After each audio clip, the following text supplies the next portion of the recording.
हाँ जी दोस्तों, नमस्कार। स्टडी हंगर्स पर आपका बहुत बहुत स्वागत है। आशा करता हूँ आप सभी बहुत अच्छे होंगे और अपनी तैयारी को एक नई दिशा दे रहे होंगे। और साथियों, अगर आप हमारे चैनल पर नए हैं तो चैनल को सब्सक्राइब जरूर करें। और जो भी साथी शिक्षक भर्ती चयन परीक्षा वर्ग 3 की तैयारी कर रहे हैं उनके साथ हमारे चैनल को शेयर भी करें। तो साथियों, हम डिस्कस कर रहे हैं आपके साथ कक्षा 5 का एनसीईआरटी का पर्यावरण। और आज हम डिस्कस करेंगे चैप्टर 4, जिसका नाम है खाएं आम 12 महीने। तो इस पार्ट से एक दो क्वेश्चन हैं जो हमारे सामान्यतः पूछे जाते हैं। तो चलिए हम उसको डिस्कस करते हैं। अमन के डिब्बे में तो मीठी पूड़ी है, नीतू आलू की सब्जी लाई है, मैं भिंडी लाई हूँ। नीतू लगता है तुम्हारे आलू तो खराब हो गए हैं। हाँ, इन्हें मत खाओ, कहीं तुम्हारा पेट खराब ना हो जाए। अरे, तुम ये भिंडी ले लो ना। यहाँ पर देखिए, चित्र में आप देख पा रहे हैं कुछ बच्चे हैं, स्कूल में आए हैं और ये अपना अपना लंच बॉक्स लेकर आए हैं। और ये आपस में बता रहे हैं कि कौन सा बच्चा क्या लेकर आया है। इसमें से एक बच्ची है जिसके आलू लेकर आई और उसके आलू क्या हो गए हैं, खराब हो गए हैं। तो दूसरी बच्ची इससे कह रही है कि तुम ये सब्जी मत खाओ, इससे तुम्हारा पेट खराब हो जाएगा। चलिए, ऐसा अमन को क्यों लगा कि आलू खराब हो गए? तो अमन को इसलिए लगा कि आलू में से या तो स्मेल आ रही होगी या कहीं उसमें से फफूंद लग गई होगी। क्या तुमने कभी ऐसा खाना देखा है जो खराब हो गया हो? तुम्हें कैसे पता चला कि वह खराब हो गया है? तो सामान्यतः हम देखते हैं कि गर्मियों के दिनों में जो खाना है वो बहुत जल्दी खराब होता है। यदि हम उसे फ्रिज में ना रखें और सामान्यतः ऐसे ही खुले में रख देते हैं तो क्या होता है कि सुबह तक उस सब्जी में से या जो भी दूध है उसमें से क्या होती है, स्मेल आने लगती है। प्रीति ने नीतू को आलू खाने से मना किया। तुम्हें क्या लगता है कि यदि नीतू वह खा लेती तो क्या होता? स्वाभाविक बात है कि अगर क्या है कि बुसे हुए खाना को या फफूंद लगे हुए खाना को खाओगे तो उससे क्या होता है कि कई बीमारी होने के चांस होते हैं और पेट खराब हो जाता है। अब यहाँ पर बात हो रही है कि खाना कब कब खराब होता है। तो खाना कब खराब होता है?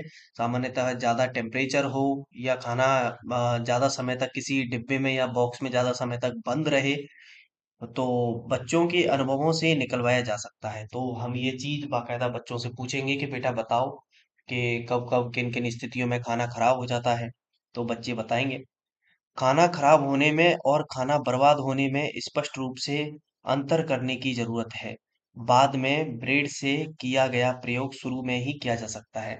अब यहाँ पर क्या है कि एक तो बात हो रही है खाना खराब होने में। तो खाना खराब कैसे हो रहा है? मतलब खाना खराब हो गया, उसमें से स्मेल आ रही है, बुस गया है खाना। वहीं पर अगर हम बात करें खाना बर्बाद होने में, खाना बर्बाद होने से तात्पर्य है कि अगर कोई ज्यादा मात्रा में किसी शादी में आप कहीं गए और आपने खाना लिया और उस खाना में से कुछ ही मात्रा में आपने खाना खाया और बाकी का खाना फेंक दिया, तो इन दोनों चीजों को हम, जो अंतर है वो भी बाकायदा बच्चों को बताएंगे।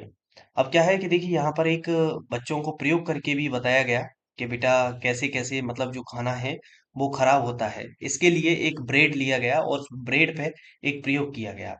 यहाँ पर एक बात और हो रही है, उसको पहले पढ़ लेते हैं। अलग अलग खाली पैकेटों पर लिखी जानकारी जैसे मूल्य, वजन, तारीख आदि देखने में बच्चों की मदद करना अच्छा होगा। तो जैसे तमाम पैकेट आते हैं, चाहे वो ब्रेड का पैकेट हो या चिप्स का पैकेट हो, तो उस पे क्या होता है कि जानकारी लिखी रहती है, जैसे कि यह कितने रुपए की है, कितना इसमें वजन है, और इसकी जो मैन्युफैक्चरिंग डेट है वो कितनी है, और इसकी एक्सपायरी डेट है वो कितनी है। तो ये बच्चे देखेंगे बाकायदा और उस चीज को हम बच्चों को समझाएंगे कि इनका क्या क्या महत्व होता है। ठीक है। तो एक क्वेश्चन सामान्यतः यहाँ से एक ये भी बन जाता है कि जो खाने के किसी भी चीज के खाने के जो पैकेट आते हैं, चाहे वो ब्रेड का हो या कोई भी चिप्स का हो या कोई भी अन्य सामग्री का हो, उससे हमें कौन कौन सी चीज उस पे लिखी होती है। ये क्वेश्चन सामान्यतः कई परीक्षाओं में पूछा गया है। तो याद रखें, वहां पर क्या होता है कि मूल्य लिखा रहता है, वजन लिखा रहता है, कोई चीज कब बनी है, मैन्युफैक्चरिंग डेट लिखी रहती है, उसकी एमएफडी डेट, और एक्सपायर कब होना है ये तारीख भी लिखी रहती है। ठीक है। चलिए, अब देखिए, बच्चों को एक प्रयोग कराया गया, एक ब्रेड का प्रयोग कराते हैं। यहाँ पर खाना कैसे होता है खराब। प्रयोग, पूरी कक्षा मिलकर यह प्रयोग करे। रोटी या ब्रेड के एक टुकड़े पर पानी की कुछ बूंदें डालकर एक डिब्बे में बंद कर दो।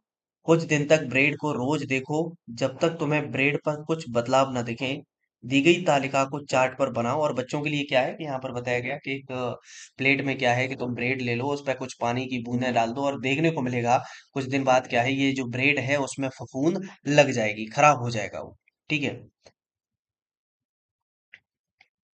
चलिए एक पॉइंट और है यहाँ पर, जो सामान्यतः पूछा जाता है कि मामिडी तांड्रा, मामिडी तांड्रा क्या होता है, किससे बनाया जाता है। तो सामान्यतः मामिडी तांड्रा जो होता है जिसे बोलते हैं आम पापड़, और आम से बनाया जाता है जी। ठीक है, याद रखें। विशेषतः कई बार पूछा गया है क्वेश्चन कि मामिडी तांड्रा किससे बनता है, तो आम से बनता है, आम पापड़ जिसे बोलते हैं। ठीक है, तो यहाँ पर क्या है कि चिट्टी बाबू और चिन्ना बाबू आंध्र प्रदेश के आत्रेयपुरम गांव में रहते हैं। तो ये भी पूछ सकता है किस जगह बनता है, अगर कोई स्पेसिफिक अगर उसे पूछना हो राज्य, तो तीन चार राज्य के नाम दे देगा और उसमें से एक आप याद रखें आंध्र प्रदेश, क्योंकि आंध्र प्रदेश की चर्चा इस हमारे पूरे पाठ में हो रही है।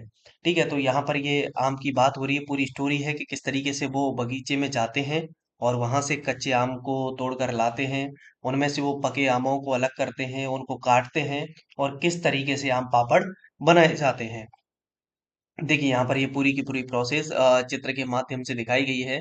जो आम है, आम को लिया जाता है, आम से ये रस निकाल लिया इन्होंने, जो पके पके आम हैं उनको सुखा लिया जाता है और इस तरीके से उनमें से क्या है कि ये मामिड़ी तांड्रा यानी कि आम पापड़ पूरा का पूरा तैयार किया जाता है।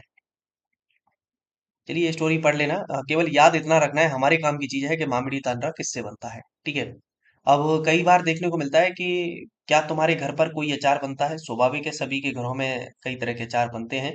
तो जिस अचार जो रखते हैं, मतलब जिस बर्तन में या शीशी कांच का जो जार होता है उसमें रखते हैं, तो उसको पहले अच्छे से सुखा लेना होता है। क्यों? क्योंकि अगर उसमें नमी होगी, तो नमी होगी तो क्या होगा कि जो चीज हम, चाहे वो अचार हो या कोई भी अन्य खाने की चीज है, तो वो क्या हो जाएगी, जल्दी खराब हो जाएगी। दूसरी चीज के आपने देखा होगा, चाहे वो अचार है या कोई भी मतलब खाने की चीज है, उसको अगर पूरी बरस भर के लिए अगर हमें रखना है, तो उसको तेल में डुबोकर रखाया जाता है। तो क्या होता है कि उसमें फफूंद नहीं लगती है।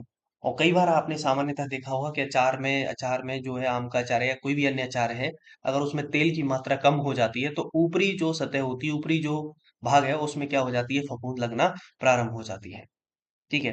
तो यही बेसिक बात हुई है कि शीशियों में अचार रखने से पहले शीशियों को धूप में सुखाया जाता है। क्यों? हम बात कर चुके हैं इसके बारे में। और ठीक है, बस इस पार्ट में इतना ही है, ज्यादा कुछ खास नहीं है। ये दो तीन पॉइंट हैं जो कि देखिए, एक चीज और हम यहाँ पर देख पा रहे हैं कि कुछ कुछ पार्ट हमारे ऐसे हैं जिसमें से बहुत सारे प्रश्न तैयार हो रहे हैं, लगभग 10-10 15, किसी पार्ट में से 20 तक क्वेश्चन तैयार हो जाते हैं। और कोई पार्ट ऐसा देखने को मिल रहा है, तो किसी पार्ट से 2 क्वेश्चन, 3 क्वेश्चन या एक आध ही क्वेश्चन कवर हो रहा है। तो ठीक है, पार्ट हमें कोई भी नहीं छोड़ना है, पार्ट को हम सबको कवर करेंगे। जो पार्ट जिस तरीके का होगा हम उसको उतना ही समय देंगे। ठीक है, ज्यादा समय हम अपना वेस्ट नहीं करेंगे। चलिए फिर मुलाकात करेंगे अगली वीडियो में, जब तक आप सभी अपना ख्याल रखें। जय हिंद, जय भारत।